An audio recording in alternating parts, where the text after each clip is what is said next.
तो आज हम देखते हैं कि आपके अगर जो कितने नंबर आए हैं, यानी कितना स्कोर किया है नीट में, तो आपको जीएमसी यानी क्या बोलते हैं, आपका गवर्नमेंट मेडिकल कॉलेज मिल जाएगा।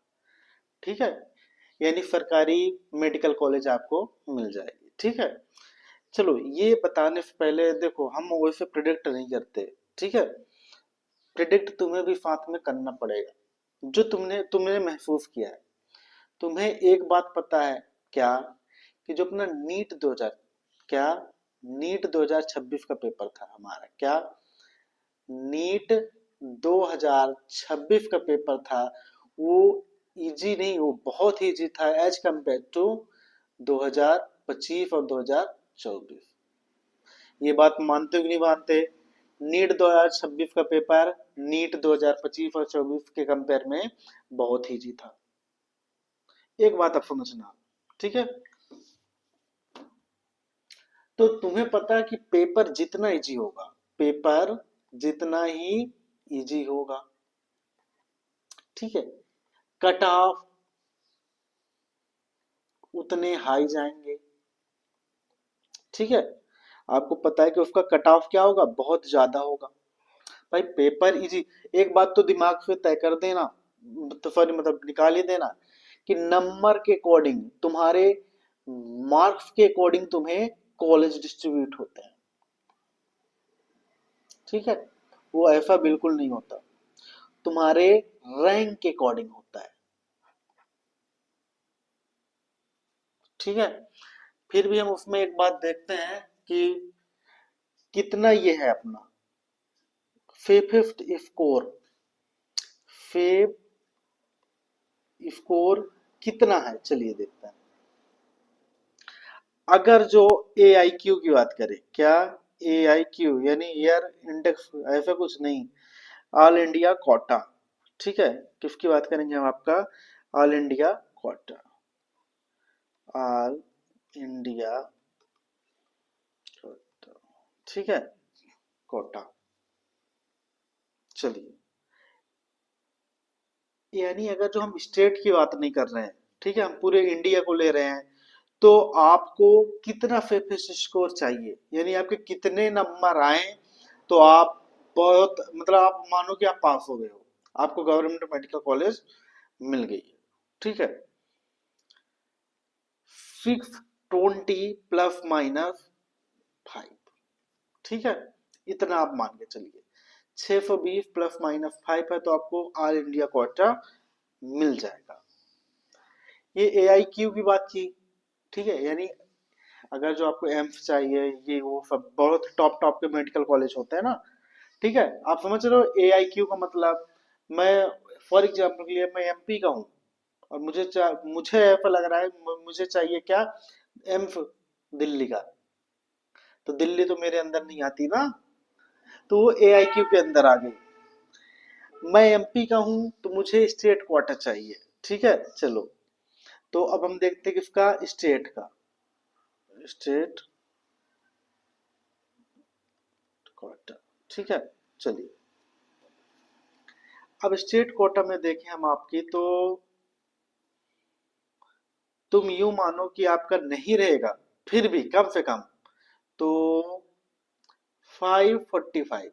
ठीक है, प्लस माइनस 5 ले लो तुम, इतना से आपका 620 के बीच में रहेगा। ठीक है, यानी अगर जो आप स्टेट के लिए अप्लाई कर रहे हो, तो आपका जैसे जो भी जहाँ के हो, तो 545 प्लस है तो आपका सिलेक्शन हो जाएगा। प्लस माइनस है, 520 पे भी हो सकता है, याद रखना कि हो सकता है। ठीक है ना, ये तो आपका पता है, प्रेडिक्शन है यार, प्रेडिक्शन चेंज हो जाते हैं बार बार। ठीक है, किसी ने अप्लाई कर दिया इधर उधर के लिए, तो प्राइवेट मेडिकल कॉलेज अब क्या होता है, for private medical college, private medical college के लिए क्या करना पड़ेगा। ठीक है, प्राइवेट मेडिकल कॉलेज बहुत है, उनके लिए आपका कितना फेफिस स्कोर है, 400 से 500 मार्क। ये पहले देखा जाता था कि प्राइवेट मेडिकल कॉलेज को कोई तो ना नहीं पूछता था, हालांकि अब इनको पूछने लगे हैं, तो इनके भी रैंक कहीं ना कहीं जाने लगे हैं। भाई जितनी फीट है उतना ही तो भरेगा ना आदमी, कोई दिक्कत नहीं। चलिए ये बात हुई। नेक्स्ट हम देखते हैं आपका कि एक जनरल, एक कैटेगरी वाइज हम देख लेते हैं। क्या? Category wise cut off. चलिए पहले हम देखते हैं, एक टेबल बना लेते हैं क्वार्टर टाइप। ठीक है, आप स्टेट हो या ऑल इंडिया ले रहे हो। चलो फिर उसमें आपका क्या लिखते हैं, जनरल। ठीक है, फिर ओबीसी, फिर एफसी और एसटी। चलो तो अपन क्वार्टर टाइम में ए आई क्यू कर दें, ऑल इंडिया क्वार्टर कर दें, तो आपको पता है इसमें तो बहुत हाई रहेगा। 620 से 680 प्लस माइनस 5। ठीक है, मैं ये भी बोल रहा हूँ कि इस बार पूरी संभावना है, इस बार पूरी संभावना है कि दो से ज्यादा, क्या, दो से ज्यादा के 720 नंबर आए। ठीक है, कुछ बच्चे इतने थे कि जब उसमें निकाल लिए थे तो इधर तो ला ही देंगे, अगर जो घपला नहीं हुआ होगा तो। ठीक है, मतलब नीट 25-25 वाले अगर जो पहले आते थे ना, अगर जो कोचिंग का अरेंजमेंट नहीं होगा, बच्चे ने मेहनत करके लाया होगा, तो इसमें ला देगा। ओबीसी के तो आप यू मानो कि 590, 592 620। इसमें आप ले लो 460 से लेकर 510 तक। ठीक है, तो एसटी का ले लो आप 420 से 460, ये ले लो। इतने नंबर आएंगे तो आप बच जाओगे। स्टेट की बात करें तो स्टेट में तो आपको बता ही दिया, 580 से लेकर 630। ये वहां है जहां हाई कंपटीशन है, बहुत ज्यादा कंपटीशन चल रही है। ठीक है, और बहुत लो कंपटीशन की बात करेंगे हम। ठीक है, तो उसमें आप मानो 450 में भी आपको मिल जाएगा, 450 से 530। ठीक है, लो एक मिनट।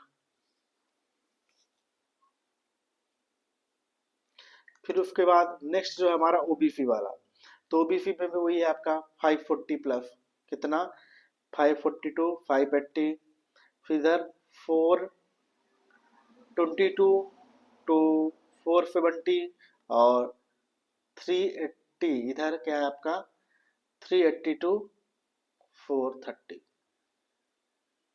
समझ में आ रहा है? नेक्स्ट आ जाए आपका, हम आपको बता दें कि इधर आपको कितना चाहिए लो कंपटीशन में। लो कंपटीशन में आपको चाहिए इधर ओबीसी को तो 400 से 480, 340 से 400, इवन 290 से 310। ठीक है, तो इन फिगर पे ज्यादा उतना जाने की जरूरत नहीं है। आप तो इतना समझो कि अगर जो आपका 630 प्लस आ रहा है तो आपको अच्छा मेडिकल कॉलेज मिल जाएगा। ठीक है, आपका अगर जो जनरल में हो ये हमने बता दिया, ओबीसी में हो तो, एसटीएफसी में हो तो ऑल तुम्हारे उस पे स्टेट पे भी डिपेंड करता है।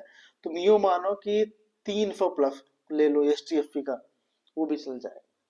ठीक है, तो इतनी चीजें हुई। एक बात और, हम तुम्हें फिर से वही बात बोलेंगे कि देखो एक बात आप समझो, क्रोनोलॉजी को समझो।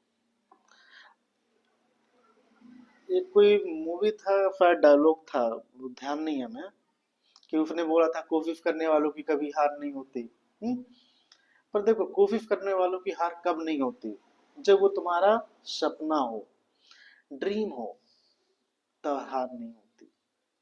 अब तुम्हारा एमबीबीएस ड्रीम ही नहीं है, तुम केवल पेरेंट के प्रेशर पे आ रहे हो या किसी और के प्रेशर पे आके वर्क कर रहे हो, तो तुम उसमें कभी भी सक्सेस नहीं होगे। इसका मतलब ये भी नहीं कि माँ बाप को अपशब्द बोलो। हर बच्चा, सॉरी, हर बाप या हर माँ बाप ये सोचते हैं कि हमसे अच्छा बच्चा हो। वो ऐसा क्यों सोचता है, हम तुम्हें आज उसका भी रीजन बताते हैं। आपने भी दुनिया नहीं देखी, उन्होंने दुनिया देखी है। उन्हें पता है विदाउट मनी, विदाउट मनी, बिना पैसा के आपको कोई भी नहीं पूछेगा। वो तुम्हारा लाइफ सिक्योर करना चाहते हैं। तुम बताओ दुनिया में कितने डॉक्टर होंगे, कितना पैसा छापते होंगे, और उस पैसे में कितना माँ बाप को देते होंगे? एक भी नहीं। कुछ होंगे, कुछ परसेंटेज में जो ऐसा करते होंगे। वो आपका भविष्य तय कर रहे हैं। तो एक बात इतना याद रखना यार, कभी भी पेरेंट्स को गलत मत बोलना। दूसरी बात, अपने साथ अपने मतलब प्रेशर में आके कोई गलत काम मत करना। मतलब गलत काम, या जैसे लटक जाना, या स्मोकिंग, एडिक्शन वगैरह। देखो, गलत रास्ते में जाना आसान है, पर निकलना दलदल होता है। ठीक है। किसी ने एक लाइन बहुत अच्छी बोली थी कि अगर जो लाइफ को, जिंदगी को बड़ा चाहते हो तो दूसरे के एक्सपीरियंस से सीखो। खुद के एक्सपीरियंस से करोगे तो जिंदगी बहुत छोटी पड़ जाएगी। तो ये जो हम बता रहे हैं, अगर जो तुमने इसको मान ले तो बहुत अच्छी बात है। नहीं माने तो एक दिन तो तुम्हें मानना ही पड़ेगा, खुद के एक्सपीरियंस से। तब तुम्हें दुख भी होगा। हम्म? फिर गाना गाओगे कि दिल ना लगाते तो अच्छा था। हम्म? समझ में आया? तो सिंपल सी बात है कि हमें एक बात याद रखना कि बहुत ऐसे लोग हैं, डॉक्टर एपीजे अब्दुल कलाम जी हैं, ठीक है, और न जाने कितने ऐसे लोग हैं जो बनना कुछ और चाहते थे, तकदीर ने उन्हें कुछ और बना दिया। एक बात हमेशा याद रखना, नेचर, या आप जिसे भगवान बोलते हो, आपको हमेशा वो देती है जो चाहती है, जिसके आप सच में हकदार हो। तो इसीलिए मैं बोलूंगा कि अगर जो आपका सपना है एमबीबीएस, तो आप क्या करें, तब आप चूज करें अगेन ड्रॉप आउट का। फिर आप ड्रॉप आउट लीजिए। अगर जो आपका सपना है, सपना आपका नहीं है, तो भाड़ में जाए। हम्म? कहते हैं ना, तू नहीं कोई और सही, कोई और नहीं कोई और सही। तो एक से ज्यादा स्कोप है। हम आगे चल के एक दिन आपको बताएंगे। जैसे बी फार्मा हो गया, हम्म? फार्म डी हो गया, इससे भी आप डॉक्टर बनते हो। हम्म? आपके बहुत से ये रेडियोलॉजिस्ट के कोर्स होते हैं, इसमें भी बहुत पैसा मिलता है। आप सर्च करना टॉपेस्ट कौन है डॉक्टर, तो रेडियोलॉजिस्ट है जिसका पैसा ज्यादा है। हम्म? और भी है, टीचिंग में भी है, गवर्नमेंट टीचिंग में है, यूपीएससी है, बहुत से ऐसे हैं। तो ये मत सोचना कि तुम्हारा जीवन खत्म हो गया। कोचिंग वालों के चक्कर में तो बिल्कुल मत आना। वो अपने बेनिफिट के लिए कहेंगे बेटा तुम कर सकते हो, अब बेटा तो करना ही नहीं चाहता। तो अगर जो करना हो तभी ड्रॉप लेना। देखो, एक बात तय है कि कहाँ पे गलती की ये तुम्हें पता है। भले तुम दूसरे को बोलो कि यार ये पेपर टफ आया, ये हुआ वो हुआ फलाना ढमकाना, पर इंसान अपने से झूठ नहीं बोल सकता। तो इसीलिए कहते हैं अगर जो तुम्हारा मन हो तो एक ड्रॉप और लो। ठीक है, तब वो फिट बैठता है कि कोशिश करने वालों की कभी हार नहीं होती। और जो तुम्हारा मन ही नहीं बैठ रहा है, तो तुम कितनी भी कोशिश कर लो, कोशिश तुम्हारी 100%। मैं फिर से बोल रहा हूँ कि कोचिंग में दिखावा ज्यादा चलता है आजकल मीडिया में, तो उनके चक्कर में मत रहना। एक बात नेक्स्ट, अगर नहीं हो, जो आप नए हो, तो जो भी था अच्छा था खराब था, नीट 2026 खत्म। अब जो भी हो, आप नीट 27 की तैयारी कर रहे हो, 28 की कर रहे हो, ठीक है। तो अगर जो आप हमारे थ्रू करना चाहते हो मेरे से, ठीक है, देखो, मैं तुम्हें कुछ चीजें बता दूं कि जिस चैनल पे मैं पढ़ा रहा हूँ वो चैनल बैन हो, मतलब नया चैनल है, एक चैनल बैन हो गया था। रीजन, कोचिंग वालों ने करवाया था। क्योंकि मैं उन चीजों को डीपली पढ़ाता था और फ्री में पढ़ाता था। तुम आज भी मेरा एक चैप्टर उठा के देखो, IUPAC वाला चैप्टर, उसमें 13 या 14 टोटल लेक्चर है, घंटों के लेक्चर हैं। तुम वो क्वेश्चन कर लो, वो अपने पूरे 9-14 लेक्चर ज्वाइन कर लो, और तुम दावा देते हैं कोई भी क्वेश्चन तुम नीट का उठा के देख लो, किसी भी ईयर का कर लोगे, तो हम तुम्हें पढ़ाएंगे। ठीक है, पर अगर जो इसमें कमेंट आया तुम्हारा, तभी हम चाहते हैं कि मतलब रियलिटी में तुम चाहते हो पढ़ना कि नहीं। एक बात और, कल को अपना चैनल मोनेटाइज हो गया या कुछ और हो गया, तो भी मैं तुम्हें फ्री में पढ़ाना नहीं छोड़ूंगा, इस बात की मैं गारंटी लेता हूँ। और उतने डीपली के साथ, ऐसा नहीं कि एक दो टॉपिक के साथ बोल के एक दो टॉपिक दे दें और बोले कि हम फ्री एजुकेशन कर रहे हैं, ऐसा कुछ नहीं। ठीक है, तो अगर जो आपको पढ़ना है तो आपका मोस्ट वेलकम है, 1 रुपया नहीं लगेगा। हम्म, आपको DPP भी, डेली प्रैक्टिस का भी मिलेगा, आपका PYQ भी मिलेंगे आपको, NCERT हम कवर अप कराएंगे। इतने में तो जिंदाबाद हो यार। कम से कम आप मूर्ख तो मत बनो फालतू की। पहला पॉइंट हम आपको बता दें क्या पढ़ाएंगे, आपका ऑर्गेनिक केमिस्ट्री हम पढ़ाएंगे, ऑर्गेनिक केमिस्ट्री। ठीक है, ऑर्गेनिक केमिस्ट्री पूरा मैं पढ़ाऊंगा डिटेल्स में। तो उसमें पहले आपका IUPAC वाला सिस्टम रहेगा, फिर आइसोमेरिज्म रहेगा, फिर तीसरा रहेगा आपका रिएक्शन मैकेनिज्म 1, GOP फर्स्ट बोलते हैं, RM2 रहेगा। इतने में आप पूरा ऑर्गेनिक समझ जाओगे। फिर आपका चैप्टर 1 चलेगा। दूसरा बायोलॉजी मैं कवर अप करूंगा पूरा आपका। हम्म? तीसरा, हो सकता है कि अपने कुछ दोस्त हैं, अगर जो आप पढ़ोगे ही, वो कि कहाँ पे अभी अभी MBBS कंप्लीट हो चुका होगा, वो भी आपका एक एक लेक्चर लेंगे अच्छे से। ठीक है, अगर जो आप कंप्लीटली पढ़ोगे तो फिजिक्स का भी कुछ देखेंगे, बट मैं प्रॉमिस करता हूँ कि आपका कोई भी 1 रुपया नहीं लेगा। ठीक है, बाकी आपकी मर्जी, आप फ्री हो जहाँ पे पढ़े। मैं फिर से ये बोलूंगा, आपको जहाँ पे समझ में आए वहां पे पढ़िए, पर प्लीज ड्रॉप तभी लीजिए जब आपका मन हो कि नहीं यार मैंने कोशिश की, कहीं ना कहीं कमी रह गई। अब अपना मन नहीं है, किसी के प्रेशर में आना है तो छोड़।